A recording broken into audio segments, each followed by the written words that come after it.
Berapa kali saya sampaikan, mungkin kalau dihitung berapa ratusan mungkin ya, hubungannya dengan sholat ya.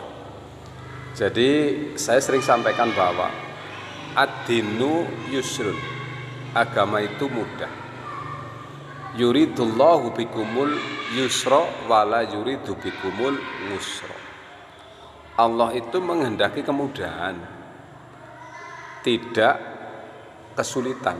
Artinya begini, contoh ya, sholat itu wajib, harus dilakukan oleh setiap orang yang beriman, orang muslim. Nah, dengan catatan wajib itu tidak bisa ditinggalkan sama sekali ya. Ya kecuali bagi ibu-ibu yang ada halangan syariah ya, sarangi yang memang jelas itu ya. Artinya begini, kondisi kita dalam situasi apapun sholat harus dilakukan. Hanya diberikan beberapa kemudahan-kemudahan.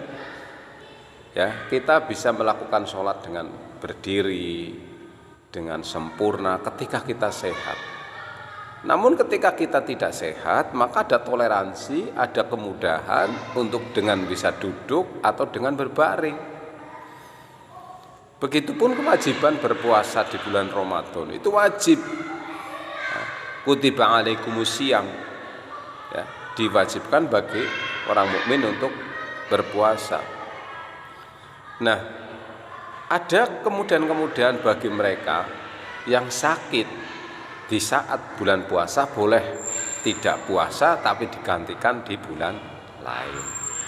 Dalam bepergian dimudahkan juga boleh tidak puasa digantikan yang lain. Dan jika memang punya halangan yang istilahnya tidak bisa puasa sama sekali karena punya penyakit yang permanen yang tidak kunjung sembuh, maka boleh dengan fidyah, digantikan dengan membayar fidyah. Nah, ini kan contoh mudah. Jadi kalau kita merasa sulit dalam melakukan agama, berarti kita belum memahami ilmu-ilmu agama atau memahami syariat-syariat yang diajarkan agama. Jadi istilahnya karena dengan perjalanan sehingga tidak sholat, ini berarti tidak tahu sholat dalam perjalanan atau sholat dalam bepergian jauh.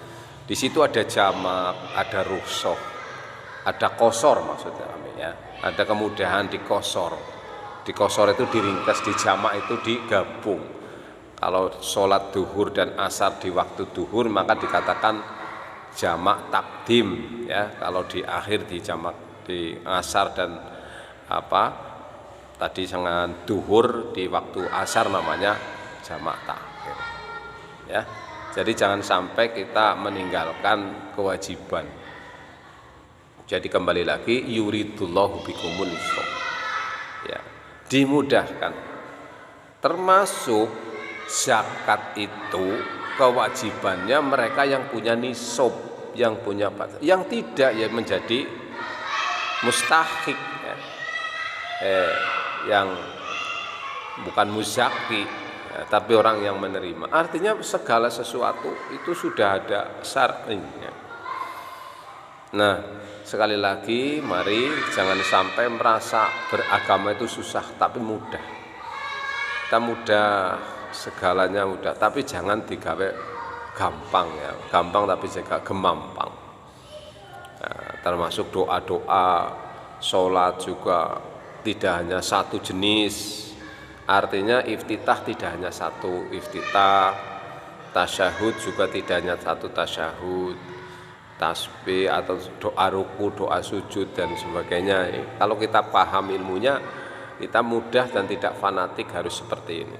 Jadi monggo jangan sampai kita meninggalkan kewajiban kita. Karena sholat itu bukan untuk Allah, artinya bukan kepentingan Allah, tapi kepentingan kita, kebutuhan kita.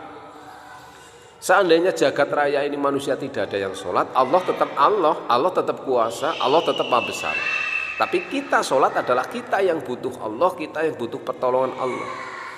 Dalam satu ayatnya di Fatihah jelas, iyyaka na'budu wa iyyaka nasta'in. Kepada engkaulah kami menyembah dan kepada engkaulah kami minta pertolongan. Jadi kita yang butuh, sehingga untuk mendapatkan pertolongan kita juga menyembah kepada Allah. memohon kepada Allah, berdoa kepada Allah. Ya, jadi jangan sampai kita berat, tapi lakukan sesuai kemampuan. Maka ada kalimat yang sangat populer, sedikit tapi kontinu lebih baik daripada banyak hanya dalam seumur hidup sekali. Misalkan kita bersedekah, berinfak tiap hari Jumat 5.000 katakan atau 10.000, tapi rutin, itu alangkah bagus daripada hanya sekali hari raya Idul Fitri 100.000. Nah, itu masih bagus tiap Jumat. Misal sekali bulan Ramadan taraweh 23 rakaat atau 11 rakaat, tapi lebih tiap malam minimal 2 rakaat tahajud, alangkah baik. Oke ya.